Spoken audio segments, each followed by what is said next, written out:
the east. Moorish American prayer stands 2 fingers to the right, 5 fingers to the left, feet in a 45-degree angle on our square. And will please repeat after me. Allah, the Father of the universe, the Father of love, truth, peace, freedom, and justice. Allah is my protector, my guide, and my salvation, by night and by day, through his holy prophet, through Ali. Amen. Islam Moore Secretary Jackson Bay, are you able to read the Moorish Science Temple of America Divine Constitution and Bylaw?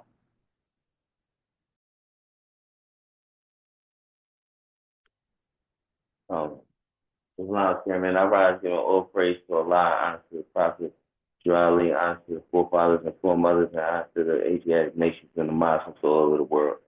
Salvation, Allah, unity. The Moorish Science Temple of America, the Divine Constitution and Bylaws. Act 1. The Grand Sheikh and the Chairman of the Moorish Science Temple of America is empowered to make law and enforce law with the assistance of the Prophet and the Grand Body of the Moorish Science Temple of America. The Assistant Grand Sheikh is to assist the Grand Sheikh in all affairs of people according to love, truth, peace, freedom, and justice, and it is known before the members of the Temple of America. Act 2. All means are to be open and closed promptly. Article 7 in love, truth, peace, freedom, and justice. Friday is our holy day of rest because on a Friday the first man was formed from flesh, and on a Friday the first man departed out of flesh and ascended unto his Father God Allah. So that cause Friday is the holy day for all Muslims all over the world. Act 3. Love, truth, peace, freedom, and justice must be proclaimed and practiced by all members of the Moorish Science Temple of America. No member is to put in danger or accuse falsely his brother or sister on any occasion at all that may harm his brother or sister, because Allah is love. Act 4. All members must preserve these holy and divine laws, and all members must obey the laws of the government, because by being a Moorish American, you are part and parcel of the government and must live their life accordingly. Act 5. This organization of the Moorish Science Temple of America is not to cause any confusion or to overthrow the laws and constitution of the state government, but to obey hereby. Act 6. With us, all members must proclaim their nationality, and we are teaching our people their nationality and their divine creed, that they may know that they are part and parcel of this state government, and know that they are not Negroes, colored folks, black people, or Ethiopians. Because these names were given to slaves by slaveholders in 1779 and lasted until 1865 during the time of slavery. But this is the new era of time now, and all men now must proclaim their free national name to be recognized by the government in which they live and the nations of the earth. This is the reason why Allah, the great God of the universe, ordained Noble Ali, the prophet, to redeem his people from their sinful ways. The Moorish Americans are the descendants of the ancient Moabites who inhabited the northwest and south shores of Africa. Act 7. All members must properly attend their meetings and become part and parcel of all living acts of the Moorish Science Temple of America. Members must pay their dues to people now for necessity of the Moorish Science Temple of America. Then you're entitled to a name of place. Husband, you must support your wife and children. Wife, you must obey your husband and take care of your children as a captive. So, sons and daughters must obey father and mother and be industrious, uplifting the fallen humanity.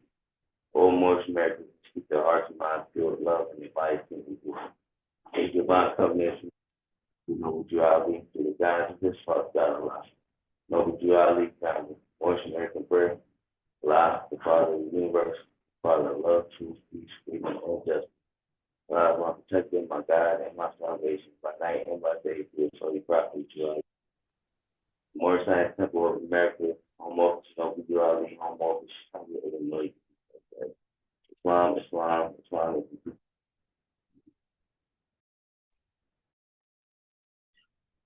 Islam and gratitude. Islam, Sister Lashea L, can you please read the questionnaire and additional laws for the Moorish Americans? Islam. I rise to give all praise to the great Father God Allah. I give honors to the Holy Prophet Noble Ali. I give honors to Marcus Messiah Garvey the forerunner to the prophet. I give honors to all Muslims on the call and all Muslims around the world. Questionnaire and additional laws for the Moorish Americans by the Prophet Noble Drew Ali. Act 1. Grand sheikhs and governors and heads of all temples, all business. Each said temple must be approved by the Prophet Noble Drew Ali before acting upon by any members, let it be finance, property, or any line of life that will cause the members to sacrifice finance, etc., that will cause the support of any group of members. Any former officer that violates these laws is subject to be removed from his office under a heavy restriction, etc., by the Prophet or the Grand Sheikh. Act 2. All members are to attend their adept meetings and their public meetings promptly. If a member is found standing around on their meeting period, shall be fined 50 cents on the first case, and on the second, he will be fined $1, which will go on your emergency fund. If member is working, his monthly dues must be paid, and if he has money in the bank, he must subscribe for as much as he is able to the Moorish Uplifting Funds because it takes finance to uplift the nation. Act 3. It is the lawful and divine duty of every good member, if he is able in finance, to aid me in saving the nation, and if he does not, he is an enemy to the cause of uplifting his own people, and justice must catch you. Let it be he or she according to love, truth, peace, freedom, and justice, as I have the power invested in my hands, and I would have to enforce the law in order to save the nation. Act 4. All members, while up making a public speech, must not use any assertion against the American flag or speak radical against the church or any member of any organized group, because we're to teach love, truth, peace, freedom, and justice. Act 5.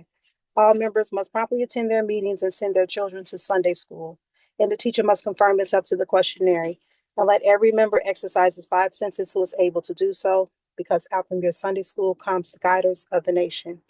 Act 6. With us, all members must proclaim their nationality, and we're teaching our people their nationality and their divine creed, that they may know that they are a part and parcel of this said government, and know that they are not Negroes, colored folks, Black people, or Ethiopians, because these names were given to slaves by slaveholders in 1779 and lasted until 1865 during the time of slavery.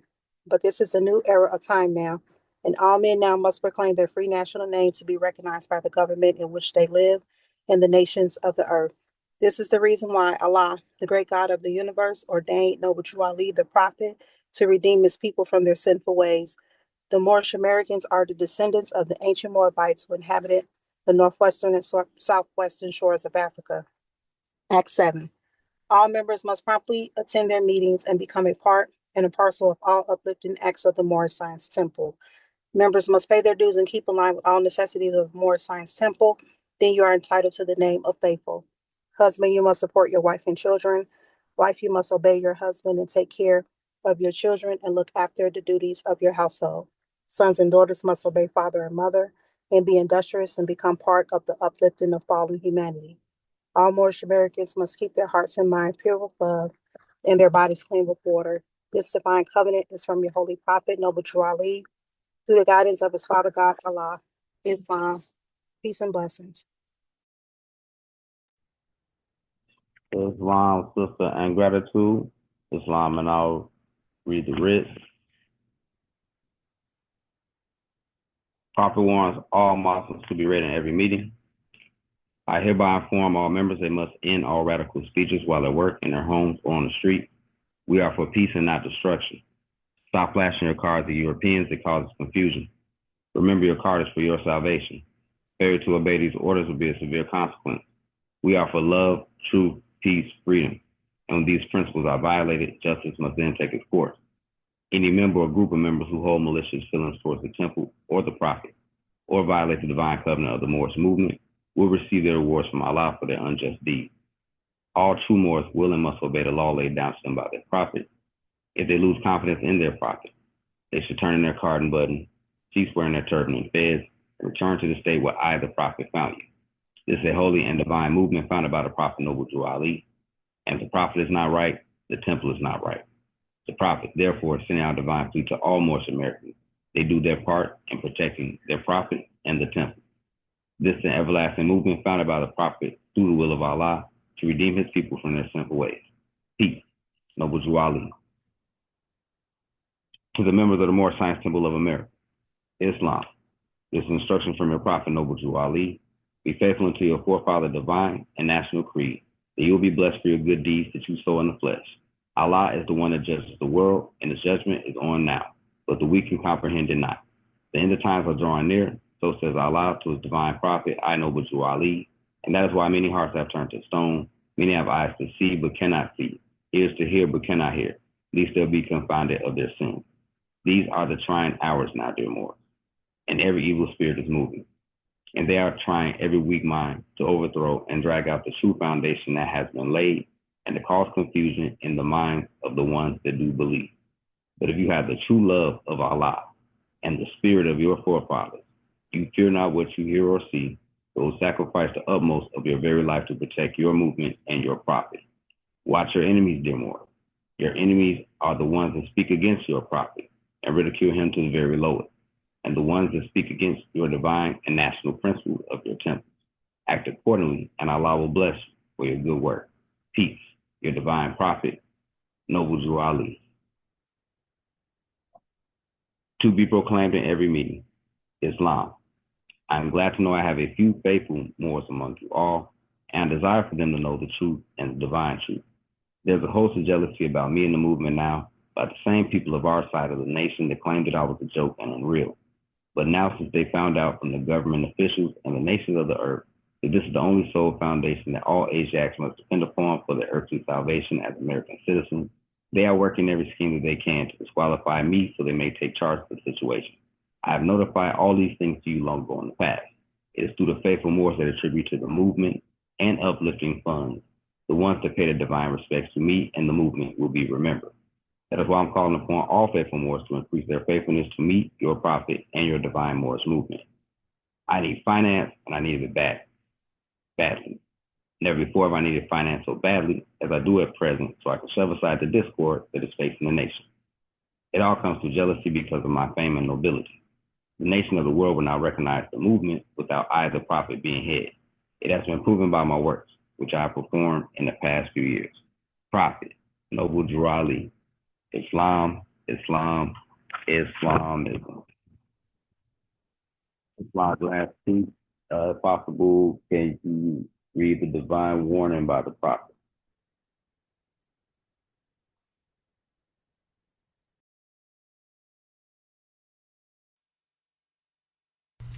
A divine warning by the prophet for the nations. The citizens of all free national governments, according to their national constitution, are all of one family bearing one free national name. Those who fail to recognize the free national name of their constitutional government are classed as undesirables and are subject to all inferior names and abuses and mistreatments that the citizens care to bestow upon them. And it is a sin for any group of people to violate the national constitutional laws of a free national government and cling to the names and the principles that delude to slavery. I, the prophet, was prepared by the great God Allah to warn my people to repent from their sinful ways and go back to the state of mind, to their forefathers' divine and national principles, that they will be law abiders and receive their divine right as citizens according to the free national constitution that was prepared for all free national beings. They are to claim their own free national name and religion.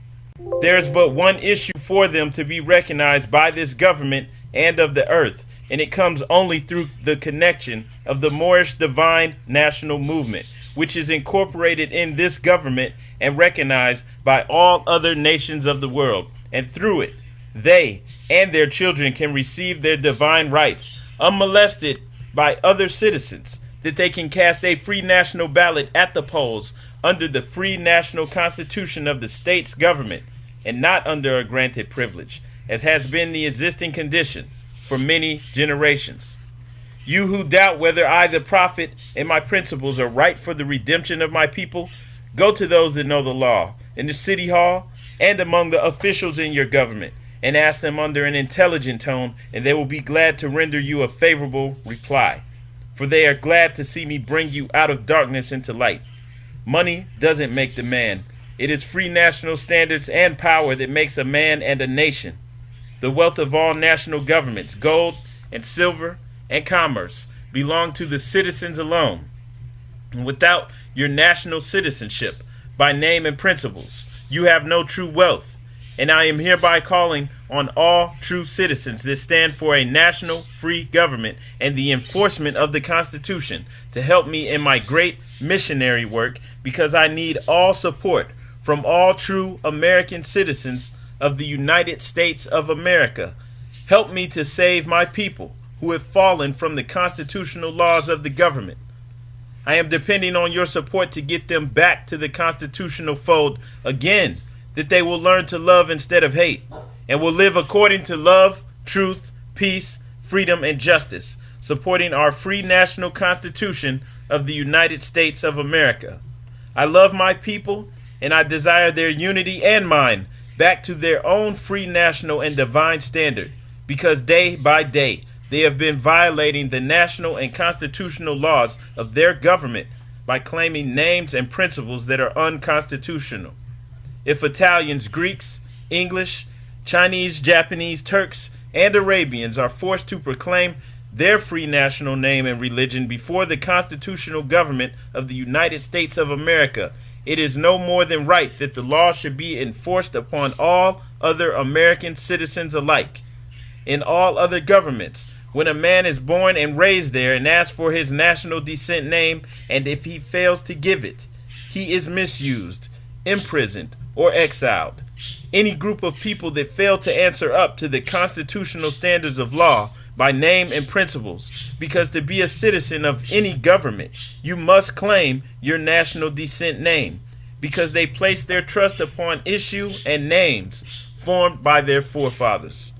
The word Negro deludes in the Latin language to the word nigger, the same as the word colored deludes to anything that is painted, varnished, and dyed. And every nation must bear a national descent name of their forefathers, because honoring thy fathers and thy mothers, your days will be lengthened upon this earth. These names have never been recognized by any true American citizens of this day.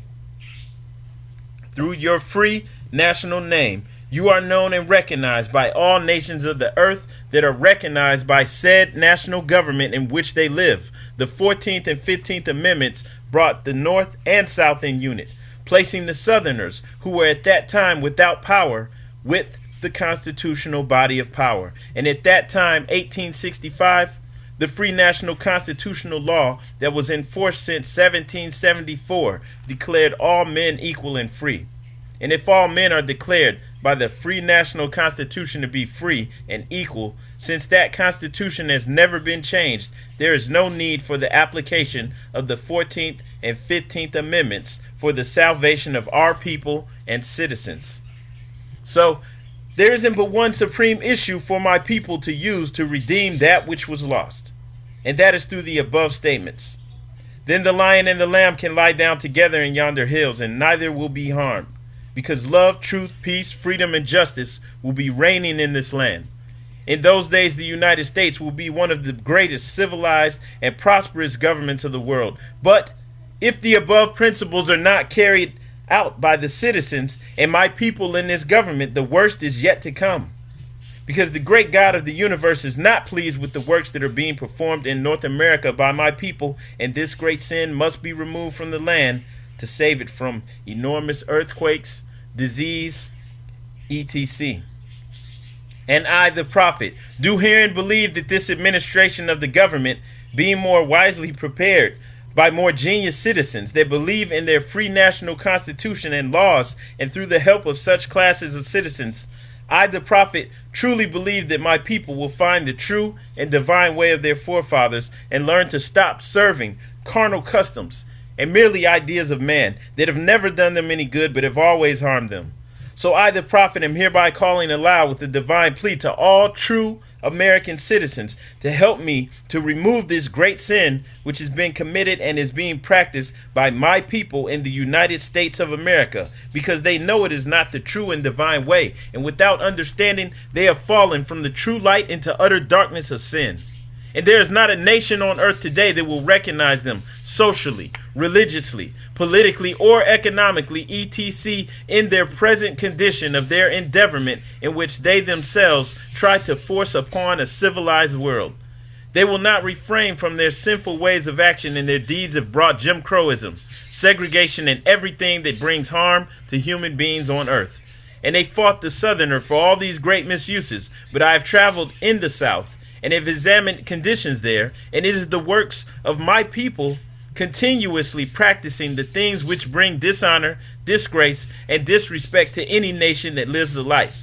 And I am hereby calling on all true American citizens for moral support and finance to help me in my great missionary work to bring my people out of darkness into marvelous light. From the Prophet. Islam, Grand Sheikh, and gratitude. I'd like to announce that this meeting is open, Sunday school.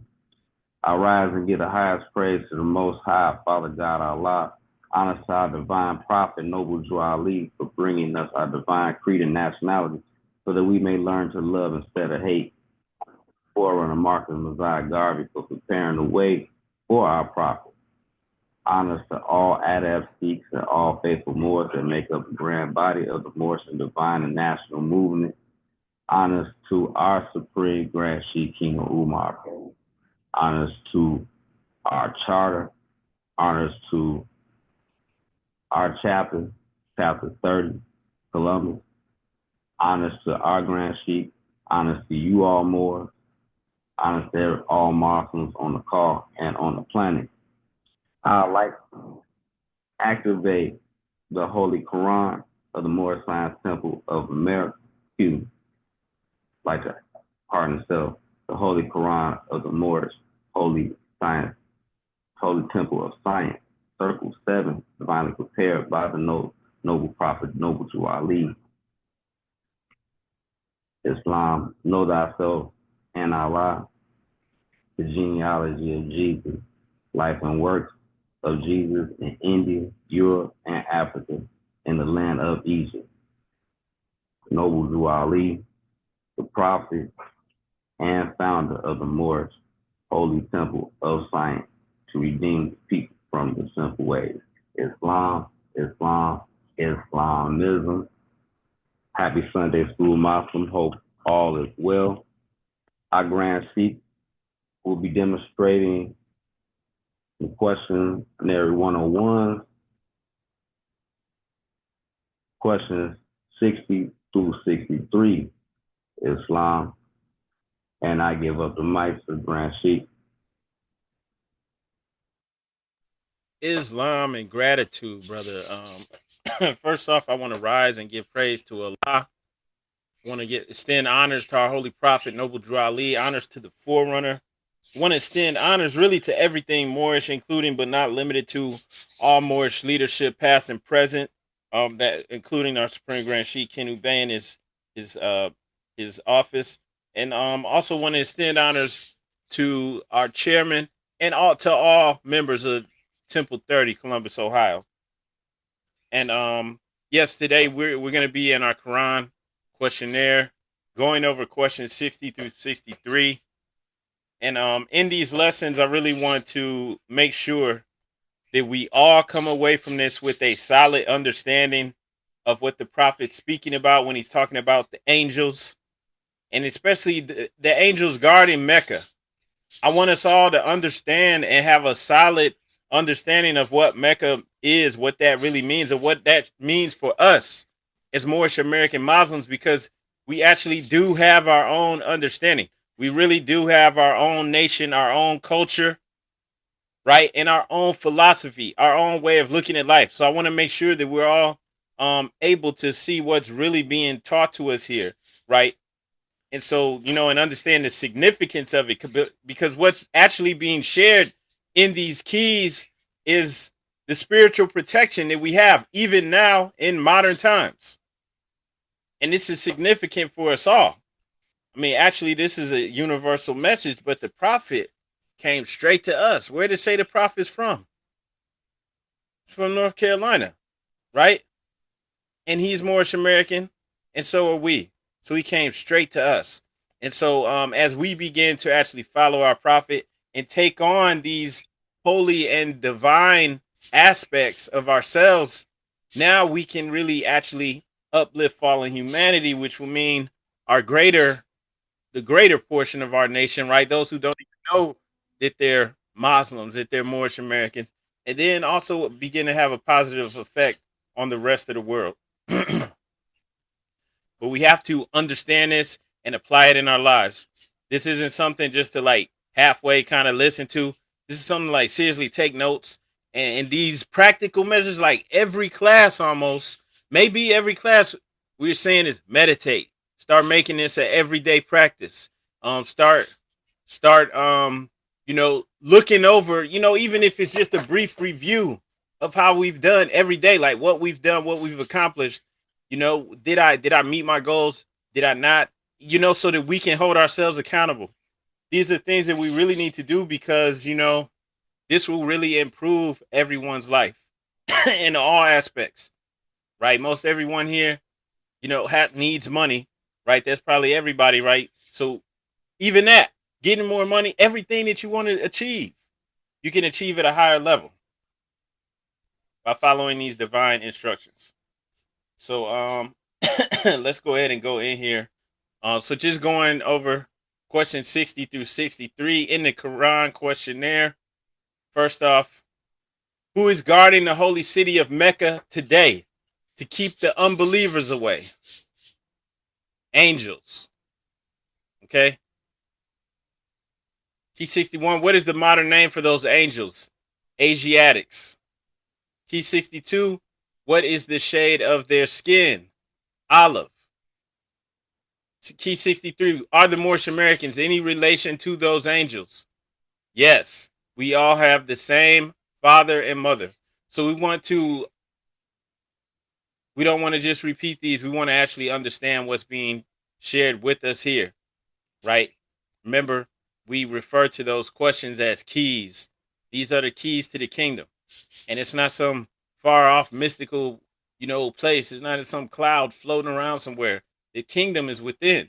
So we want to unlock what's actually within us because we're not even, and I say collectively, we're not even tapping on the surface. Okay. So question 60, who is guarding the holy city of Mecca today to keep the unbelievers away? Angels. In this discussion and the way this is being worded, the angels here are representing divine principles or the protectors of divine principles, right? Protectors of sacred spaces, the messengers of truth, right? They're bringing the truth. When we look in the Holy Quran of Mecca, Surah 3, verse 97, it's speaking about Mecca as a sanctuary for those pure in heart and deed, right? Pure in heart and in deed. And from a metaphysical perspective, angels symbolize higher thoughts and spiritual consciousness, and that guarding the sanctity of our divine mind, which is Mecca. All right. So they're guarding that divine mind, that spiritual consciousness. So the prophet is discussing or giving us instructions about the need for protection against unbelievers. Unbelievers are those who are not aligned with truth. Remember, the angels are messengers of truth. They bring the truth, right? So there's a need to protect this holy places, Mecca, from unbelievers, from those who are not aligned with truth. We'll hit back on that, but just remember that we have to protect that. And remember, Mecca is the divine mind. It's not only a place, but it's also something that we all carry within us. So question 61, what is the modern name for those angels? And the answer is Asiatics. Now, Asiatics, for the most part, is referring to the original people of the earth, right? Those melanated people, right? And that includes Moorish Americans. So modern day angels, right? That's what we are because we're Asiatics. We're the modern day angels. We are being called to guard sacred knowledge and to uplift fallen humanity and to protect our spiritual sanctuaries. We're being called to do that because the modern name for those angels is Asiatics, and we know that's us. Okay? Does that mean all Asiatics are angels? No, of course not. A lot of Asiatics are slaves to the lower self. They're unbelievers, right? Doesn't mean there are enemies or nothing like that. It just means that that sanctity, that spiritual sanctuary, has to be protected from these unbelievers, no matter what they look like. All right.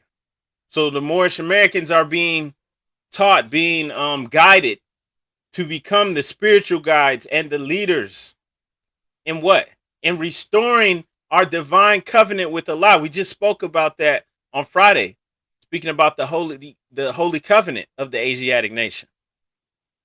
And we're being given in that chapter 25, we're being given the principles that we must take on in order to come into this covenant. 62, just in case there was any confusion. What is the shade of their skin? The answer is olive. Olive skin, on one hand, physically, straight to the point, olives have multiple shades, right? So that's from the lightest to the darkest to the, off colors. When you usually think of flesh tones, you're thinking of like, pale white on down through different shades of brown, but some people even have like, other shades going on, right? Like some people have like yellowish type shades and stuff. So it covers almost everything. And the prophet put that in there because you have Asiatics of all these different shades of, different skin complexions, right? And so he says olive too, because we're not calling people black and white and yellow and red and all this, foolish mess, right? But also spiritually, olive skin is symbolizing the middle path, right? The balance between the extremes. And it's representing harmony and unity. And we know this when you look in the Metaphysical Bible Dictionary, it's talking about the olive branches, right? You extend the olive branch for peace, for spiritual triumph, right? So this is connecting us as a people, right, to this principle of fostering unity among all Asiatics and restoring the divine connection to Allah. And this is important for us to maintain this mindset, because if we're not, we will be tricked. There's people, regular so-called African Americans, black people, whatever you want to call them, we would say Asiatics, who are pushing these messages of disunity, right now, in all different ways.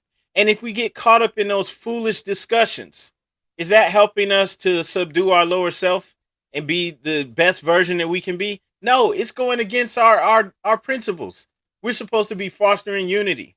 We're supposed to be finding ways to connect instead of, finding ways to, to be against these people, right? So I'm not telling you what to do, but in all honesty, if we're going to follow the prophet, we shouldn't even be entertaining those low-level types of conversations, right? You hear people trying to push this division, and especially amongst our own people, amongst other Asiatics, we're not even hearing it. Question 63, are the Moorish Americans any relation to those angels? Yes, we all have the same father and mother. Once again, on the surface level, this is letting it be known we're literally related to them. These are our, we're their descendants. So we're literally related to them, but then also spiritually, it's a greater message because it's signifying the unity of humanity under the divine creator and nature, right? The creator, the divine creator, father, and then mother nature. Remember, we spoke about this too. Father and mother. We all remember the same father and mother. So, the metaphysical meaning, right? The father and the mother, it's all in there. You can actually see this throughout all of the holy text. Doesn't matter if it's the Holy Quran, it could be the Bible. So that's all, connecting all humanity, at a greater level spiritually, that we all have the same father and mother. And when you go back into this, when it's mentioning Mecca, question 60, Mecca's in all caps, MECCA, all caps. Now, whenever you see something in all caps, that should let you know, right, that, okay, this is important. So you have to pause and look at that. Why is Mecca in all caps? Because Mecca, first off, is representing the pinnacle of spiritual consciousness. It's a universal principle. And it's not taken away from Mecca and Medina, which is actually a physical place on earth in Saudi Arabia. It's not taken away from Chicago, where the prophet said that that would be our new Mecca. It's not taken away from any of that. However, spiritually, this is something that applies to all of us, all of humanity, because it represents spiritual consciousness. Now, remember, spirit, the higher self, is Allah and man.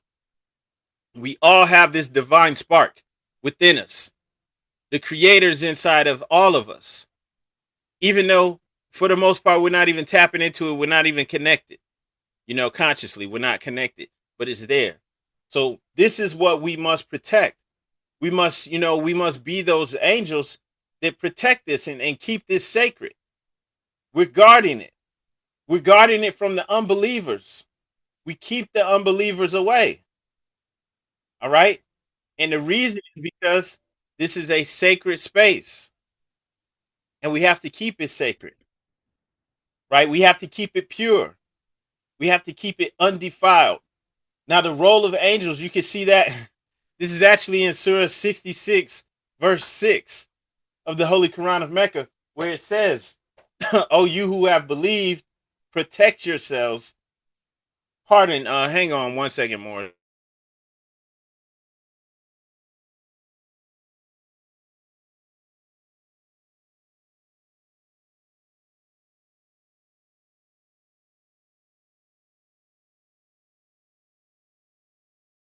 Okay, pardon. So just going back to this, that's actually in Surah 66, verse 6, Holy Quran of Mecca. It says, "Oh, you who have believed, protect yourselves and your families from a fire whose fuel is people and stones, over which are appointed angels, severe and mighty." And so the Prophet Noble Drew Ali is actually elevating his teaching, showing that as Moorish Americans, we are those angels today, and we're tasked with guarding these sacred truths and maintaining spiritual purity where, right, on one hand within ourselves, but then also within our communities, right? It goes to an even higher level, okay? And so, this is very real, and this is the job now that we're being tasked with as Moorish Americans. So, we have to understand what's going on here. We can't just memorize the questions. We need to know what's really being said. So keeping the unbelievers away in the Prophet Noble Drew Ali's term, right? He's speaking about the unbelievers as those who are disconnected from truth and divine law. And that's most people in the world. And forget talking about everybody else. Just in our community, that's most of our community. That's most everybody. It's disconnected from truth and divine law. And that's why we're in disarray. And that's why there's, so many issues, so many problems, right? So we want to reflect on how we as Moorish Americans are actually tasked with maintaining spiritual purity in our new Mecca, which would be Chicago physically, but then also in the divine mind, right? Within each and every one of us, which means that we don't want to succumb to foolishness and all of these things that go against divine will. We have to protect our own minds. That's Mecca as well. And we do this by upholding the teachings of Prophet Noble Drew Ali. And we don't stray. We don't go astray. If we do, we correct ourselves. All right? And so in modern times, the unbelievers definitely aren't being kept away. So this is work that we have to do. And it wouldn't matter if we're talking about Chicago as a spiritual headquarters. It definitely isn't there yet. We have to do the work, right? But then also within our own minds, we have to make sure that we maintain our own purity and that we are aligned with truth, right? So just moving forward, at a practical level, because we want to be able to apply this in our lives here and now. We want to embody the characteristics of angels in our daily lives. So the angels are upholding the will of Allah, right? We want to protect those sacred spaces. We want to speak truth and be living upright, right? And we want to be able to encourage each other, in a positive manner. So that means we have to be living right, so that we can be a positive influence on each other. And so, like, really, this is something to think about, to make sure that we are taking on that task. This ain't some game where it's like, hey, let me give them a nationality card and, oh yeah, I'm Moorish American. Nah, it's greater than that, right? We really are coming to change things for the better. And we really are understanding that no one else is going to do that. That is our task. All right. Why? Because we do really descend from the creators of civilization. There is no one else to set things straight. There's no one else to do it. It's us. Okay. And that's why the prophet had to come to us. So we have to understand that and take that on. There's no other way around this. Right. And just in closing, just remembering that, the angels guarding the holy city of Mecca today, right? That's us in modern times. We're the messengers of divine will. We're the protectors of sacred truth.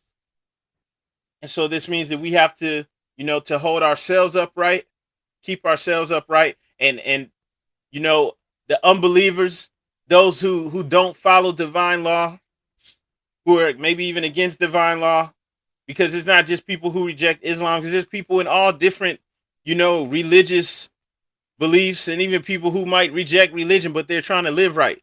So there's people from all walks of life that are doing, that are upholding or trying to uphold, divine will, even if they don't see it that way, right? So it's not like we have to convert them. It's not about that. But those who do reject divine law, right, whether it's consciously or unconsciously, they are trying to undermine divine truth and sacred order. And so we have to guard this. We have to make sure that we're not susceptible to negative thinking, right? To bad or unholy intentions, and then also destructive actions, because that's defiling the spiritual sanctuary that's within us. Remember, Mecca, not just a physical place, it's the spiritual consciousness. So we have to keep our own mind, our own sanctuary from becoming defiled. We can't be influenceable. The angels stand upright. The angels keep their will in alignment with the law, right? They don't have the free choice, free will like we do. We can decide to go and just cause havoc. So to become those angels now, we're working to align our will with higher self, and to keep negative thoughts, all of that stuff, from defiling our sanctuary, and that's within us. Okay? And so understanding this, those Asiatics, that means for us that we are the angels. We protect that sacred knowledge. And remember, that's also Mecca, which is within us. We keep it from corruption. We uplift those that are seeking truth, to try to help lead them to the straight path. But in order to lead, we have to show the way. It's not even about being able to talk and say some slick stuff, right? So we have to become the divine creed bearers for Islam. We can't even really look to anyone else as an example. This is how to do it. We have to follow the prophet and become the example. And this is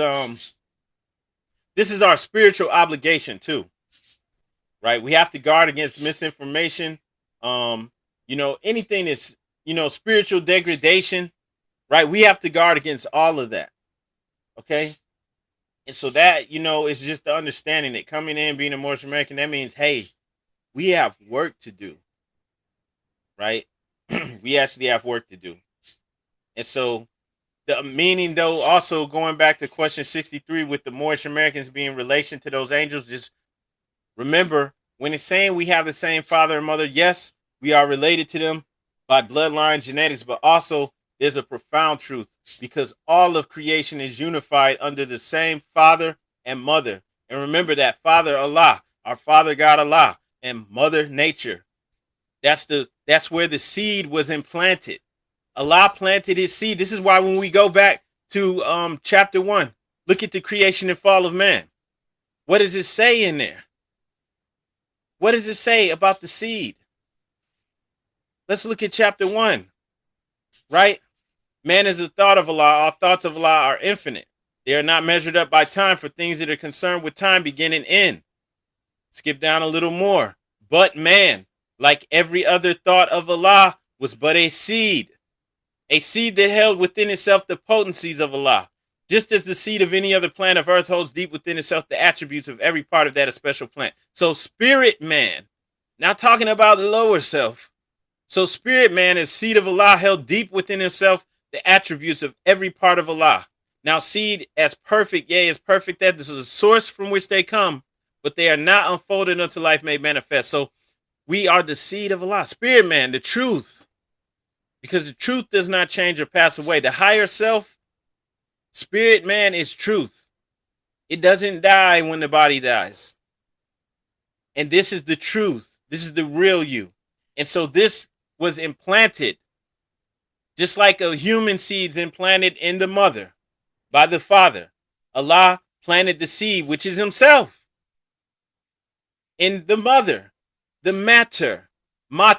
Remember, mater is actually mother in different languages, in the matter. That's why the word matter is what it is, because mater is also the word for mother, and they're linked linguistically. Okay? So we're implanted in the matter, in Mother Nature. Father God Allah planted us in Mother Nature so that we could become a part of this physical creation. Right? We're in the earth, but not of the earth. All right? And so this is important to understand as it relates to us and our true nature. This is all being revealed to us so that we can understand our true nature. And as we come across different things that may be swaying us to go away from realizing our true potential, we have the truth so that we can come back to it, right? Swing back towards who we really are. This is why every time we keep saying we're supposed to all be meditating, right? At the very least, you're waking up, you're giving gratitude, giving thanks, giving praise, and maybe just quiet time for 10, 15 minutes. And, maybe you don't notice anything the first couple times you do it, but if you stick with it, you're going to start realizing this is real. This is not a game. And we're doing this to remain in balance. Starting to connect to that seed, that spirit man that was planted deep in Mother Nature, right? In matter. And now we understand that we are more than just the body. So we have to do this for real and have this understanding so that we can realize our true nature, right? So this is saying that all of humanity has this same father and mother. And while we all share this common origin, right, everybody's not trying to live in harmony with divine law. So we have to do it to show the way, because eventually that's what we're supposed to do. If we're going to follow our prophet, eventually we're going to show the way. All right. And then remember that Mecca, that's the symbolic of the highest spiritual consciousness. The highest spiritual consciousness. And that's a place of divine unity and enlightenment. And that's why it's in all caps. Because yes, Mecca, okay, prophet taught that Mecca, right, would be our Chicago will be our new Mecca, right? And then there's a Mecca, Medina over there, okay, in Saudi Arabia, but also Mecca's within each and every one of us. All right, that's also why we're supposed to be making a pilgrimage to Mecca, meaning meditating every day. At least when you wake up. And then progress to doing it 3 times a day, 5 times a day. Okay? And so we want to guard that holy city. Just want to share some practical measures that we want to do to apply these things to our lives on a daily basis. This is where to jot these notes down, because if you're really doing this, you're going to have you're going to accomplish more greater things in life by doing this and being disciplined enough to do it on a daily basis. So this is not like games and playing around. So if we just on one level, guarding the holy city, we want to protect our thoughts and actions from negativity and falsehood. We want to meditate and pray on a daily basis. Why? Because that's how we align with divine truth. And the thing with reviewing what we've done throughout each day, that's practicing mindfulness to recognize, okay, I allowed these things these outside influences to, to knock me off my square, to disturb me, or to, to pull me away from my true spiritual purpose, right? So that's one thing. We want to make sure we're practicing every day meditation, prayer, right? So that we can remain in balance. Another thing too, we want to actually live as modern day angels. We want to be a source of guidance and upliftment in the community. As a Moorish American Muslim, you being in that community, you take it to a higher level. When you walk in the store, instead of it, oh, need to call the police or, something like that. No, they're happy to see a Moorish American Muslim, whether you have your fez or turban on or not. They're like, happy that you're here because you brighten things up, because you're vibrating at a high level, because spiritually, you're doing your best to connect with your higher self. So you've raised the vibrations where you go. That's what we want to be, right? We want to speak truth. We want to practice compassion, and we want to be examples of righteousness. And this is also how we uplift the community, uplift fallen humanity, by being the example. So we're not just able to spit a bunch of knowledge and, sound good and educate people, but no, also we're living the example, right? We're bringing clarity to people that are seeking truth, even if they don't say nothing, just by watching our actions, watch how we live, right? And we want to, ideally, we want to promote peace and harmony in our relationships, whether it's, dealing with friends, family, definitely in relationships in our own house. And that's where it comes back into applying these lessons for real, right? You can't be applying these lessons and every chance you get, you're attacking your spouse, trying to dig at them, trying to take them down, trying to do this to anyone, each other, to children doing it to each other, to the brothers and sisters. This is like so accepted and common. That's just how it is. Brothers and sisters, they're going to tear each other down. But it's like, no, that's how it is in Rome. Why are we trying to be like the Romans? Y'all remember the show Married with Children? You watch, like, they have shows like that, Married with Children, and it's all dysfunctional. Nobody likes each other. Everybody talking bad about each other. Everybody acting like they'd rather be somewhere else in a different situation. Nobody really values each other, right? Father and mother can't stand each other. They don't like the children. The children don't like them. Nobody likes each other. And that's not the only show like that. But it seemed like when they made that show, then they started making a bunch of other shows showing this dysfunctional, messed up, toxic situation. And it's not supposed to be like that for us. We're supposed to promote peace and harmony, right? And when conflicts come up, we're supposed to be able to be a mediator. In order to do that, we have to have control over our own lower self. Because it's so tempting to show, I know more than you. I'm always right. Right? Man, come on. Like, if we doing that, we spitting on all of these divine instructions. We won't even care. So we want to actually, promote peace and harmony for real.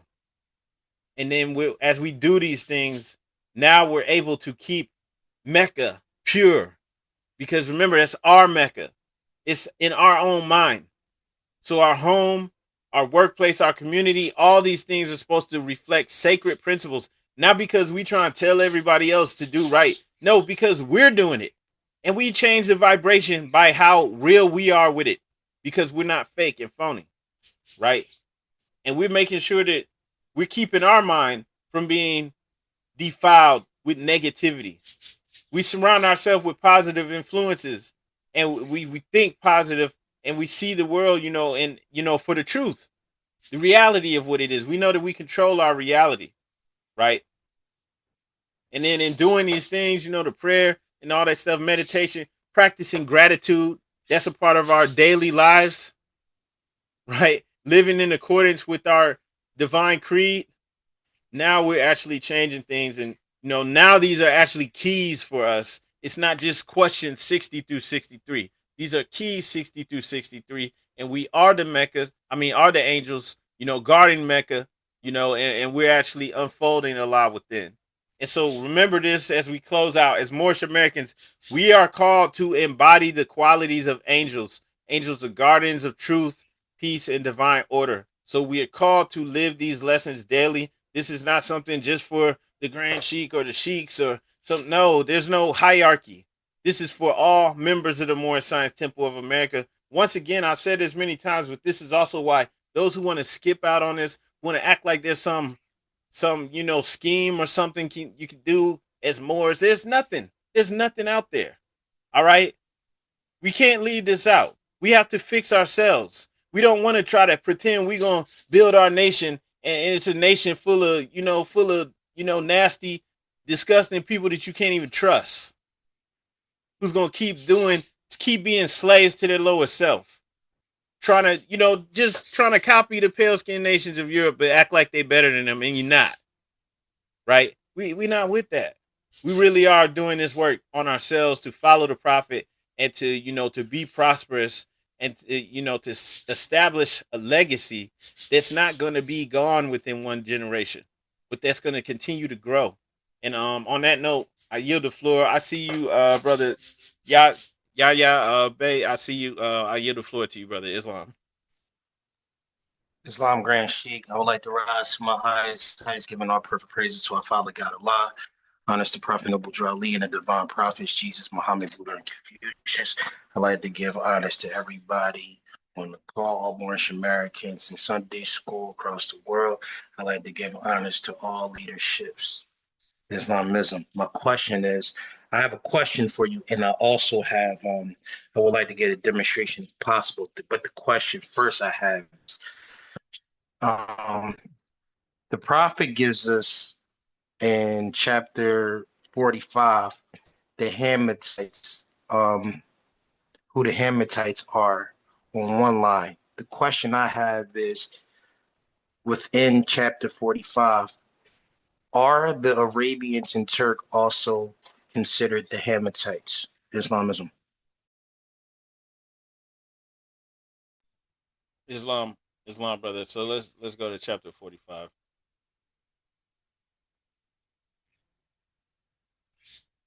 All right. So you're speaking about right here, like verse 3. The Egyptians who were the Hammetites and of a direct descendant of Mizraim, the Arabians, the seed of Hagar, Japanese and Chinese. All right. So this this is saying that the Egyptians basically are the Hammetites, or they were the Hammetites at one point in time. And then looping or including in the Arabians and then the other Asians, right? Japanese and Chinese in with the seed of Hagar.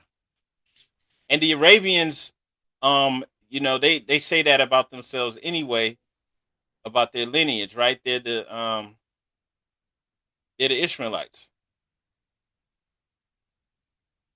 You have the Saracens and the Ishmaelites.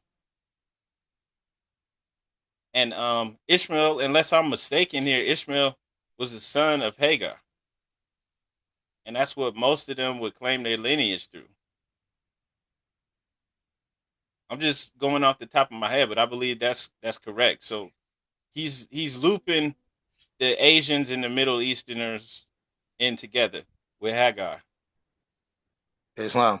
Well, the question, well, when I looked this up, so the reason why I asked the question, because I was going to actually demonstrate something. But before I was going to demonstrate it, I wanted to make sure that was correct, because therefore the demonstration will be at least correct from our information.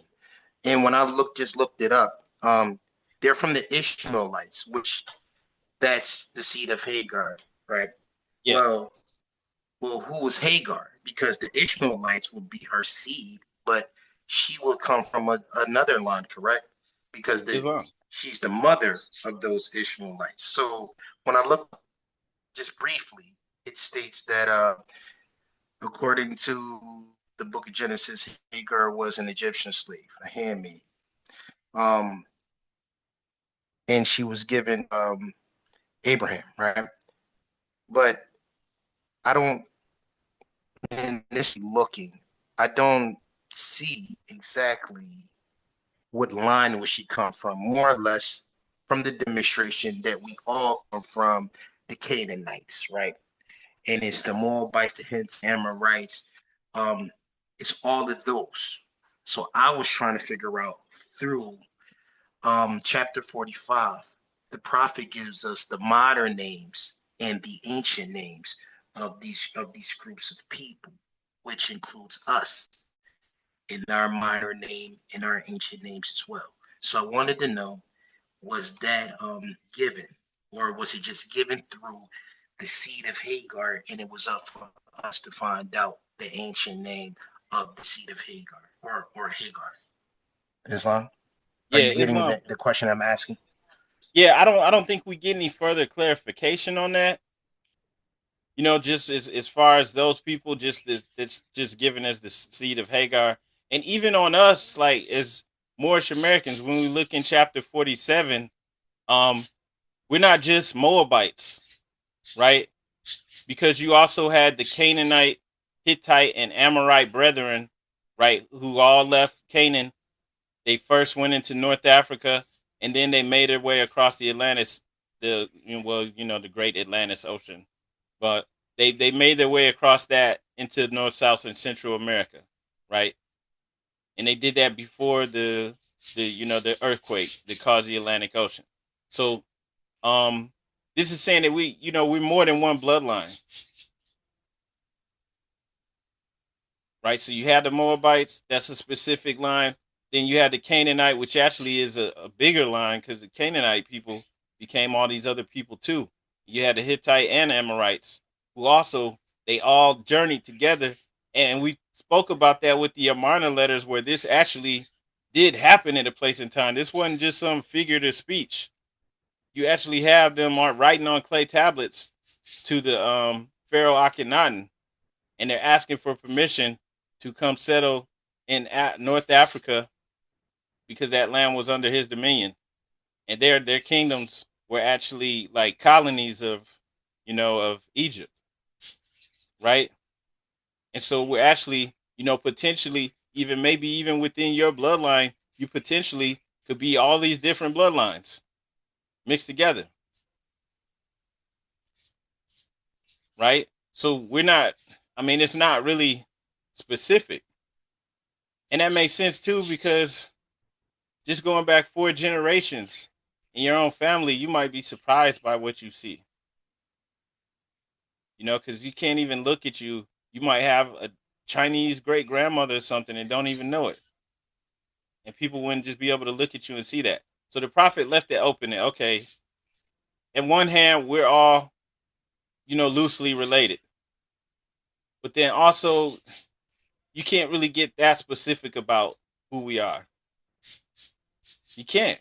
Because too much has happened over time. Too much transition, war, and stuff like that. And so some of that was brought into account, in the Quran to account for all these Asiatic nations over here, North, South, Central America. But as far as the Persians or the Arabians, that's as far as it goes. Hagar. The Egyptians are given a different lineage because Egypt has been invaded several times over the years, but you still have actual Egyptians who've been there for several generations. And, people can say broadly, oh, they're not the real Egyptians. They don't know what they're talking about. There's people who live there and who their families been there for thousands of years. And they actually hold to the traditions of the ancient Egyptians. And they have wisdom keepers who this knowledge has been getting passed down to for thousands of years. And they still got that tradition going. Those are the Egyptians who were the Hammatites. And then you had the other people who came into Egypt. Some of them mixed with them, some of them didn't, but they're there now, right? But this is just being laid out, in general, so we have an understanding that connects us to our ancient lineage. All right, but did that answer your question, brother? Islam, in a sense, um, when it's all said and done, they all are a part of the Canaanites that from the land of Canaan, just broken up after Joshua split us all up more or less. But I wanted I was going to do a demonstration on the earthly salvation from that demonstration because you hit hard on the divine part, but I'll save it for another time. I just appreciate that when you did this demonstration, it made me write down and do some notes on how this is not only divine, but it's not only for our divine salvation, but for our earthly salvation as well. And we can literally utilize the information that the prophet gave to us and write it and show that this is us. This is how we're related to different people, different nations of the world. And those same people that are there right now in Mecca today, we are related to them as well. And this is how we're related to them. So I appreciate all of this. I always appreciate you, Grand Sheik, Islamism, and thank you for the floor. Islam, brother, gratitude. I see you, brother Kobe. Just want to say one thing, and I yield the floor. And like when we understand who we truly are, then we can actually go back and trace ourselves back through time for real. I mean, we may need our own schools to train our Moorish American scholars, right? So that they can go and do the research and write the books. I mean, there are some people who've already done that. As you got the professor Jose Pimenta Bay. Everybody should have a copy of that book. All Moors should have a copy of the Othello's Children in the New World. But when we understand this, then we can go back and we can see, like, hey, this stuff that the prophet said in chapter 47, this actually happened. Those people, that were living in the Levant, living in Canaan, they really did communicate with the Pharaoh Akhenaten for several years. And they really did ask for permission. And they wanted to leave because of what was going on with the Hebrew people or Hyberu people. And they really did receive permission to come and settle and inhabit. And they left their mark because you had the Phoenician language and culture spread throughout all of these regions, right? And even that same Phoenician culture, Canaanite culture and language, because the Phoenicians were the Canaanites, you see that language spread throughout the Americas. You have artifacts with that Canaanite and Phoenician language throughout North, South, and Central America and the Atlantis Islands. So we can actually trace ourselves throughout time and see that this journey actually did happen and that it happened many thousands of years ago. So by sticking with the prophet, right, we can trace ourselves through the records. All right? But we can't do it as black people or as anything else that anyone else created for us. Like now they're pushing foundational black Americans. Like, what does that mean? That means that you're a descendant of enslaved Africans.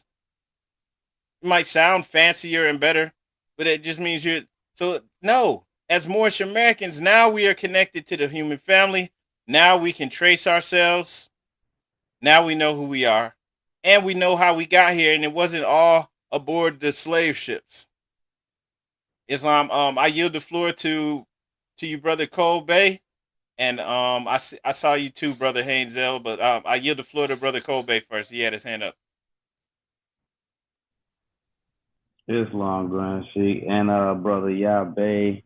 I just wanted to camelback on the little bit of the history.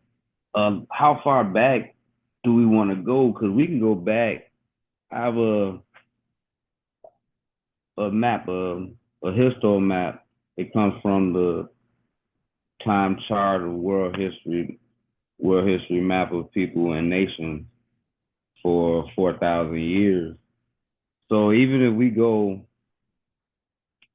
to the beginning of a Phoenician, which is us, it would be around 1400 BC, which the only thing close to a European that was around during that time was a Greek. Rome wasn't even around until 750 BC. So during that time, you're saying the Hittites were around. They had like a few wars with the Amorites. Amorites were around. They got along. They had war. Egyptians got along. They had wars. The Egyptians and the Hittites actually had a war during the time of Joshua conquers Canaan. During that time, I believe you were talking about that. That was 1250 BC on this map on what they would suggest at the time. So I'm pretty sure this was probably put together by a European. It was in a Congress, Library of Congress, but it still has some solidity, some solidity of letting you know who we are, as well as the Amorites. Amorites during that time, at the exact same time, they were going through the Babylonian time. Babylonian went way back from 1450 BC all the way down to 1200. So like for 250 years, they were going through that era, the Amorites. And then you have Iranians with the, form of Arabic. You had the Indians, what they call were the Hindu, the Hans and the Chinese. What's so interesting to me on this was that what you were stating earlier, during that time, I would say when everybody was around and developed, it would probably be more around the Hebrew time, and that would have been around Moses' time, 1300 BC. But all of that is in our blood. All of that would be Asiatic. You would be correct.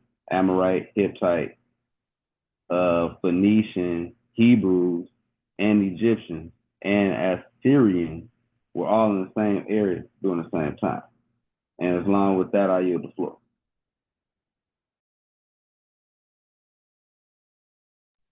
Islam and gratitude, brother. Brother Hainzel, I see you. I yield the floor to you. Islam Grand Sheik, can I be heard? Islam, brother. Yeah, Islam Grand Sheik. So I had a question pertaining to I just want to make sure this is right, number 61. So it says what is the modern name for those angels? And it says Asiatic. So Asiatic is the modern name for the angels. And so I was wondering, could that be because would they be called Asiatics because of the earth coming into the physical? Because I know that our earth wasn't all physical. So when it says that their modern name is Asiatic, is that like us because we coming into the physical? And I had another question after you answered that one. So I just wanted to know, is the Asiatic name given to us is because we came physical? And I know you said something about us being in our higher self when we call angels, because the angels is the higher self. So I know when we fell into lower self, and is that when we got the name Asiatic? And with that, I give up the mic. Islam. So yeah, what was the modern name for those angels, right? Those who protected the holy city of Mecca, which we know also is a consciousness. We know the holy city is not just a physical place, it's a state of being. We must guard it with everything, with all our heart, all our mind, and our soul, right? Because it's a state of mind. And so the first, well, when we're speaking about the earlier humans, right, which they refer to as Adam and Eve, but we know these were people, right? Several people who weren't slaves to the lower self. They had a carnal nature. It was a servant to the higher self. But eventually, their children were called what? Asiatics, right? So they were the fathers and mothers of the human family, Asiatics and Muslims. And the human family back then, those descendants of these early humans who weren't slaves to the lower self, who were connected to the higher self, their descendants became Asiatics and Muslims. Now, all of these Muslims were Asiatics, but the ones who did not submit to the will of Allah, the ones who were slaves to lower self, were Asiatics. Those Asiatics who submit to the will of Allah are Muslims. Okay? That's the only distinction. They're all Asiatics. But the Muslims are the ones that say, hey, we must, do this work to subdue our carnal nature, our lower self. Those are the ones who try to align with divine law. So going back to what you're saying about the angels, right? Those angels were the Muslims, the Asiatics who submit to the will of Allah. That's the modern name for them, is Asiatics. And yes, we were the first physical beings. We're the first, humans to have, physical, fully physical bodies, right? And this whole physical realm was called Asia at one point in time. That was one of the ancient names for the world of manifestation, right? The physical world. And so, yeah, if we're the first physical beings, of course, we take on the name of the whole physical world. All right. But that don't mean all Asiatics are angels, right? Because all of us aren't trying to follow divine law, divine will. And that's really the only distinction. I yield the floor back to you, brother Chairman Islam. Yeah, Islam Grand Sheik. And I had my other question is too. So this is like kind of sometimes people had it's like a touchy question, but I'm only asking this question just to gain like clarification. Okay, so the thing that I'm trying to really understand, because I know we talked about this before, but I want to like a better understanding, so I got a better way of asking the question. And so basically, we are considered Asiatics, but the pale skinned nations of Europe are not considered Asiatics. So in my mind, I'm thinking like if we are, saying children of one mother and father, it seems like they should be called Asiatics too because they come from us. And so now the better question I want to ask is that are they not considered Asiatics? And this is from their own saying. And so like a lot of Europe, pale skins and nations of Europe, saying they had this newscaster and she said that like all non-Africans are Neanderthals. And so basically a lot of Europeans are saying that their ancestors are basically Neanderthals. And so, with that being said, thrown into the stuff that I got from the Nation of Islam when they were talking about Yaakov, they talking about, saying how he made a new race or whatever.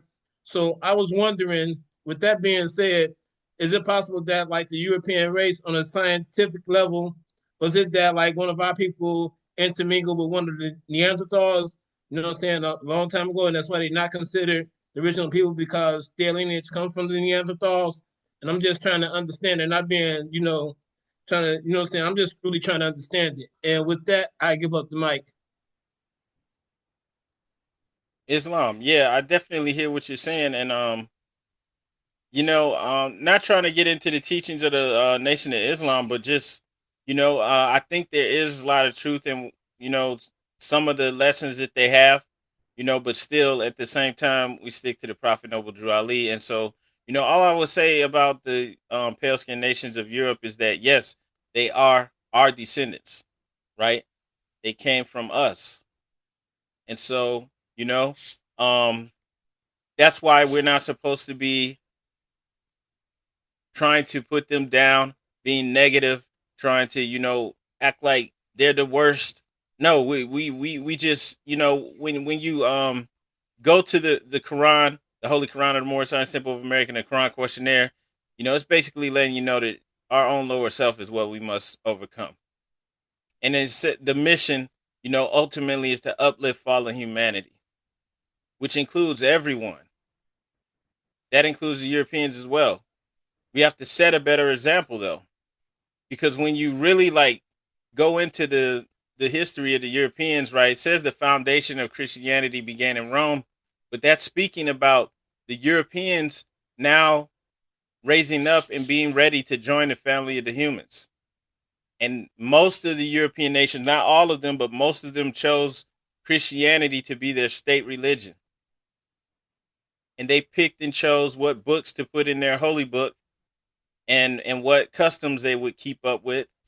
They created certain things like the Holy Trinity, right? They, and that was for them, for their earthly salvation. Okay? And we see what has been done with Christianity throughout the world, right? So it's been distorted. So we have to set a better example, not just for us, but for the whole world. And it's not like we're going to come and save the world for everyone. No, other people will follow that example. Just like how they follow our example and they have Crips and Bloods in South Africa and in Japan and stupid stuff like that. They're going to follow our example to begin to be better versions of themselves, to begin to unfold their own higher self, at least to do the work, to try to do it.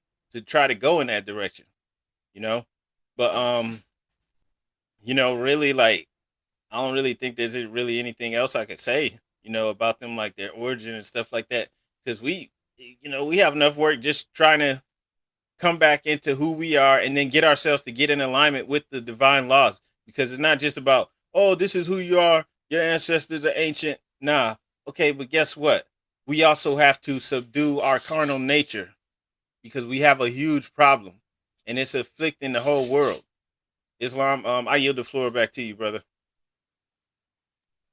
Yeah, Islam, Grand Sikh. Okay, so you said it's like some truth to the Yaakov story. So far as our knowledge, or is it not been made completely clear? So, like you said that the pale skins are descended from us, and so they're descended from us. Why aren't they considered Asiatic as well? So that's the reason I'm trying to find. Since they come from us, why not? Why wouldn't they be considered like Asiatic as well? That's like my main question. But they do have a name that they have for themselves, where they're called Caucasians, right? They're the Asians from the Caucasus Mountains. So they have their own distinction, because we have different branches of humanity. And we have several different ethnicities, but we really have two major branches, and that's the Asiatics and then the pale skinned nations of Europe, or the Caucasians. You know? And since that's a name that, I guess they chose for themselves to, to distinguish themselves from everyone else, that's what I would just stick with, being respectful. Not trying to come up with some name to try to, make people feel bad or anything like that. Nah. We're not trying to put anyone else down. And we definitely not trying to switch things up and try to, do what was done to us, because it's like we went through that for a reason. Now we're overcoming it. Now we're rising up to a higher level. The reason we, have taken on that name Asiatics is because at that point in time, we knew that we were the first ones that were physical beings, because there was a point in time where our predecessors didn't have fully physical bodies. And then we took on physical bodies, but we were still in alignment with the law. And then eventually we went away from that. So we experienced all that. All right. And so, yeah, we created the Caucasians, over time. Not in a disrespectful manner or anything like that. Just being the truth. If you're the oldest people, obviously everyone else came from you. And they had to be civilized as well. This is why the Moors had to do it. This is why the Moors are the ones that had to go into Europe, go into Spain, and set up this is where they set up their new headquarters. And then they had to go in and teach these people, sciences, and teach them even just how to bathe and how to be clean and keep, problems that they were causing themselves, like having rats and, vermin and stuff like that. We had to teach them those things, because that was our responsibility. It was our problem, And so, like, that's as far as I would go with it, because, at the end of the day, yes, we tell the truth, but we not trying to flip it and try to down people or try to pretend we superior in any kind of way. Because it's like, at this point in time, we're not really superior to anybody. Islam. This is for our salvation. Yeah. So we worked on this for ourselves, to make ourselves better, so that we can set a better example. And that in and of itself will help to uplift fallen humanity. Even if we're just working to make sure that we honor the teachings of Prophet Noble Drew Ali. Okay? And because if we're doing that, that means we're going to be doing work in the community. It's going to benefit everyone. If there's a little European boy who needs clothes or food and stuff, and we have a program for food, everybody gets it. We're not trying to cut, because there's plenty right now. There's plenty of programs that you can go to that's ran by people of all different ethnicities, and they're not going to turn you away. So we keeping it high. We taking things higher.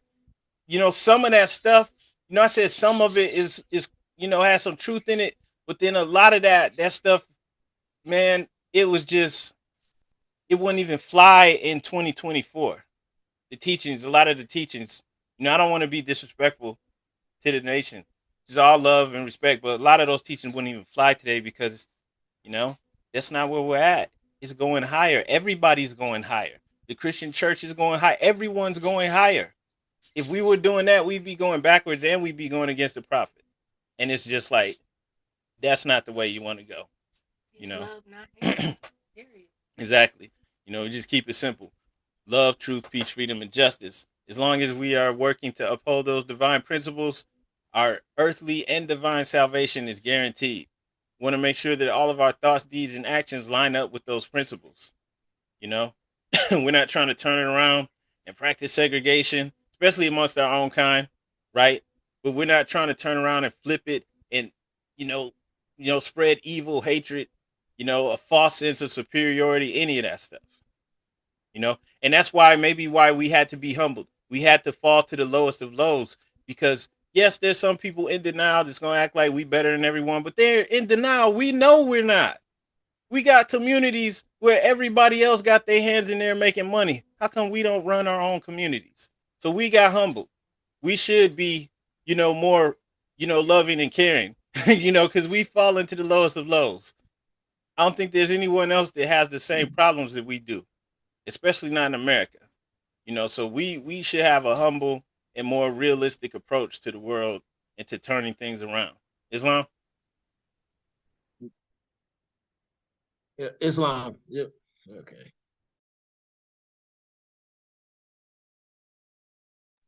Islam. Pardon that noise. So I yield the floor. If there's any other questions or comments, please feel free to ask. And if not, I yield the floor back to the chairman. Islam.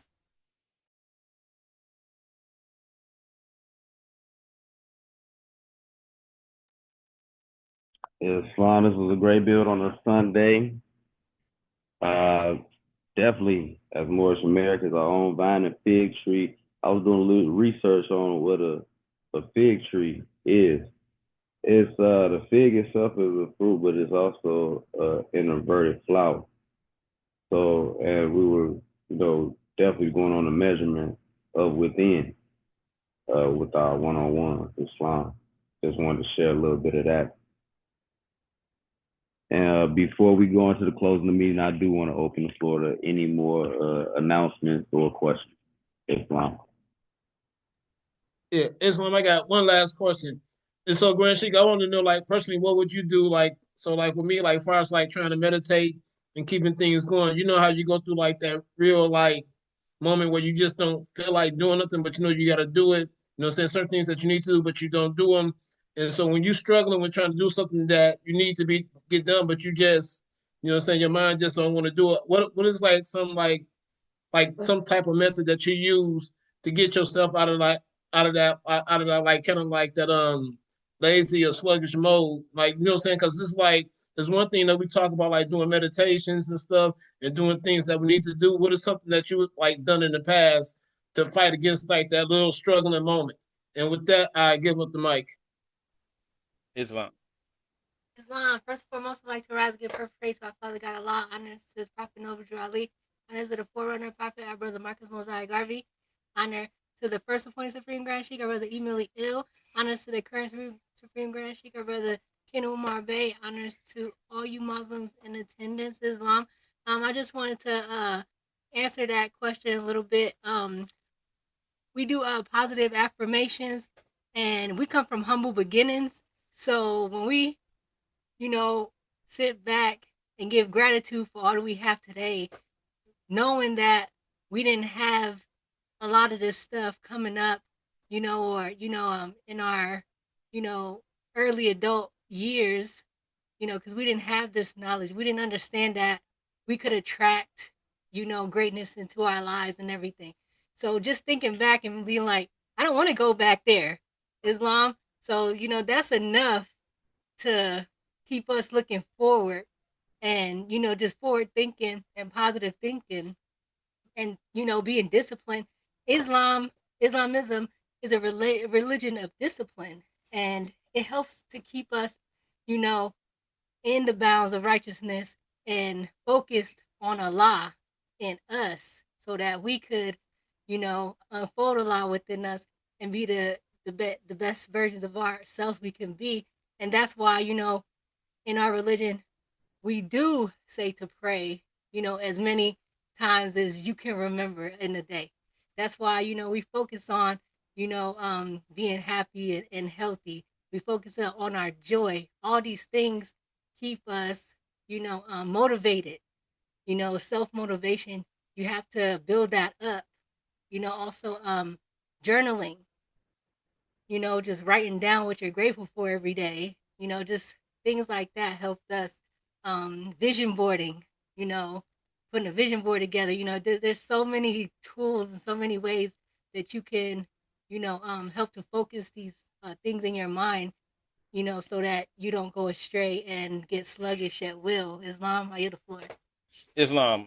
Yeah, that works. And when you're doing the affirmations, when you speak with authority, your body listens, and you can even use the affirmations to begin to change your reality too. But definitely, like if you're doing that to tell your body what to do, like you're gonna be meditating, you're gonna be giving gratitude, maybe before you go to sleep. You're gonna do it also when you wake up. Your body will listen. You'll find yourself with the time, like 20 minutes or however much time you need to with nothing else to do, so you don't really have no excuse. And also you just make it a routine. Like this is what I'm gonna do before I go to sleep, and you just stick to it, no matter what. And like the simplest thing to do is just a little bit of time, give it gratitude, and then go into just breathing and just counting your breaths. If you got that MP3 that I think I sent you that meditation MP3. It's not that long. It really helps. If you play it with headphones on, it really helps because I created that specifically to help your mind go through the different brainwave states. And if you're listening to it with headphones on, with your eyes closed, no distractions, it will work. Just have to do it, on a regular basis. But that stuff, like it's just better if you set a routine. I'm gonna do this every morning, at least every morning, and I'm gonna do this at least every night before I go to sleep. And you really only need to give yourself like 20 minutes. You don't really need a lot of time. So yeah, like technically, all of us could be doing this, but you're gonna have to, stick to it and be disciplined. No one else can do that work for us. No one can connect you to your higher self. No one can do the work, the real work. That's why all this stuff, like for the most part, the Koran Questionnaire is all about connecting to our higher self. It's all inner spiritual work for each and every one of us to do. Right? Like we really are supposed to be like the people on the screen where we are, living and being in our higher self. We're better versions of ourselves, maybe even the best version of ourselves. That's what it's about. And then, of course, we're doing acts and things, to get property and start businesses and stuff. But the things that we do get greater and greater because we're unfolding the best versions of ourselves. So what we're able to accomplish will be things that we didn't even think was possible if we stick to this. That's why, once again, we all have to take this on. This isn't something where it's just, well, I'm not going to say that. I want to knock the, other religions, but this is not just something where, we pass things off on other people. This is about unfolding the law within you. That's why, when the brother opened up the Quran, Brother Kobe, he read, basically the mission by, reading what's in the front of the Quran. It's really about unfolding the law within each and every one of us. So at the end of the day, there's some things we're just going to have to get disciplined on and stick to. Each and every one of us. Islam? Yeah, Islam Grand Sheik. So that's what I'm trying to do. So basically, you saying like when I go through that moment, it's like sometimes you get there like I'm gonna do it, then you 1 minute turns to 5 minutes, 5 minutes turns to 20, then you're not doing it. So basically, I'm gonna try the other thing that you said when you say basically speak to yourself with authority and your body will follow. So when I'm going through those hard moments, I just need to speak to myself with authority because it's like I find myself starting off good, but then it's just like it's something that's not really interesting to me, then I lose interest and I stopped doing it. So I'm trying to fight against that.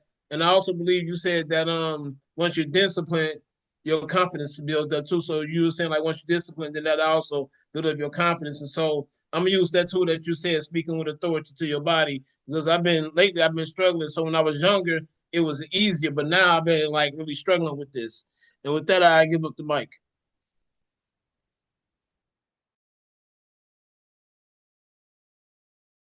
Islam, brother. Yes, and when we're speaking with authority, now we're actually following the divine instructions. When you're looking in the Holy Quran of the Moorish Temple of America, you go to chapter 15 where Jesus is in the wilderness, right, and he's being tempted. All that temptation is being done by himself, his lower self, right? It's not some devil with horns and a tail following him around, right? This is red like they show in the TV shows and all that stuff. It's like no, it's his own self, and he speaks to the lower self with authority, right? He recognizes immediately, right? The Lord self trying to get him to do the stuff. Look forth upon the world. Behold his honors and fame. Behold his pleasures and his wealth. If you give your life for these, they shall be yours. And Jesus says, away from me all tempting thoughts. My heart is fixed. I spurn this carnal self with all his vain ambition and pride. He speaks with authority. And when he does that, when we do that, when we speak from the higher self, that's the voice of the mighty Godhead. Everything obeys. Everything. It has to obey. It's not the leader. It's like the wizard in the Wizard of Oz when you find out it's really this little dude who's like using this megaphone and stuff. It's like, nah, the real boss is back. There has to, obey. And that's why in the Koran Questionnaire, when the higher self is asking the lower self or speaking to the lower self, what is it saying? What's it calling the lower self? It's not playing any games, right? The higher self, when it speaks to the lower self, says, question 74. What did the higher self say to the lower self at one time when he met him? Where are you going, Satan? He's speaking with authority and speaking the truth. And then the answer self gave the true answer. It's going to and fro, seeking whom it may devour. And so it's speaking and it's calling it out. Remember, we're giving the names of the descendants of Adam and Eve. Satan, right? Devil, dragon, and beast. Well, Lucifer, Satan, devil, dragon, and beast. And those are all characteristics that we notice. So the higher self notices these thoughts that are coming through are characteristic of Satan. So it's like, where you go. So we have to speak with authority to our own selves. We have to recognize when these thoughts come through for ourselves. And then, even with others are talking to us through their lower self. Now, if you call them Satan, devil, dragon, and beast, they probably don't even know what you're talking about. So it's probably not going to have the effect. But at least in your own head, when you hear these thoughts come through, you have to recognize, oh, okay, yeah, that's the devil. That's Satan. That's Lucifer, right? That's false light. That's ego, pride, right? You have to recognize it and speak with authority. And it's going to listen. And so, this is what it's all about. We have to strengthen ourselves. We have to be able to do this because at the end of the day, there's nothing like that can really break you or destroy you. We have to allow it to happen. Okay. And as we do that, now we're surrounded with spiritual armor. Nothing can hurt us. Nothing can harm us. But we have to be able to speak with that authority. And so that's also why we're making it a daily practice to meditate. All right. If anything's trying to keep you from meditating, that's Lucifer, Satan, devil, dragon, and beast. Or it's one of those aspects of the lower self. Right? You tell it to get back. You tell your body what to do. And, make it a daily practice. Once you've been doing it for like 3 months, it's locked in. It's easy to do. You're going to keep doing it. Islam, I yield the floor.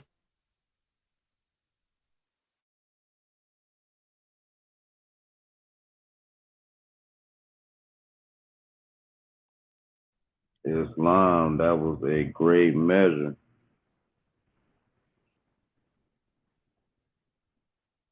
Islam, without further ado, we'll be going to the closing of the meeting. At this time, if anybody would like to donate, we are on MoorishinAmerica.com. Anybody that would like to join our temple, we are on that website as well.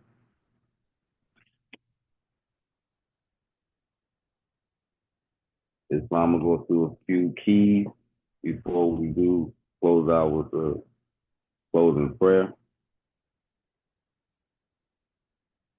and the divine instruction. The covenant of the great God Allah, honor thy father and thy mother, that thy days will be longer upon this earth land which the Lord thy God Allah hath given thee. Come all ye Asiatics of America and hear the truth about your nationality and birthright, because you are not Negroes. Learn of your forefather ancient and divine creed, that you will learn to love instead of hate. We are trying to uplift fallen humanity. Come and link yourselves with the families of nations. We honor all the true and divine prophets. The Holy Koran of the Moorish Temple of America. Know thyself and thy Father God Allah, that you may learn to love instead of hate. Every man needs to worship under his own vine and fig tree. The uniting of Asia.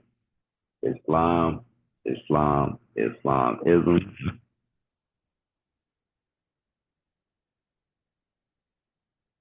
If you all are able to, please rise for the closing prayer.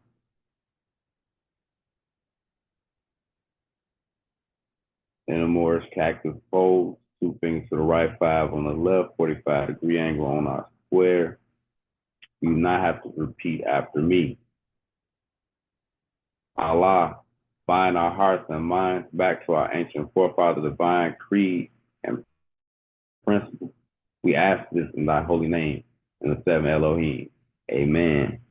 Islam, Islam, Islamism. This meeting is now adjourned. Peace and love, my.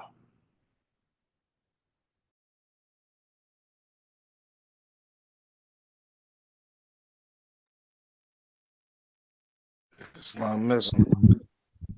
Islam. Peace and love.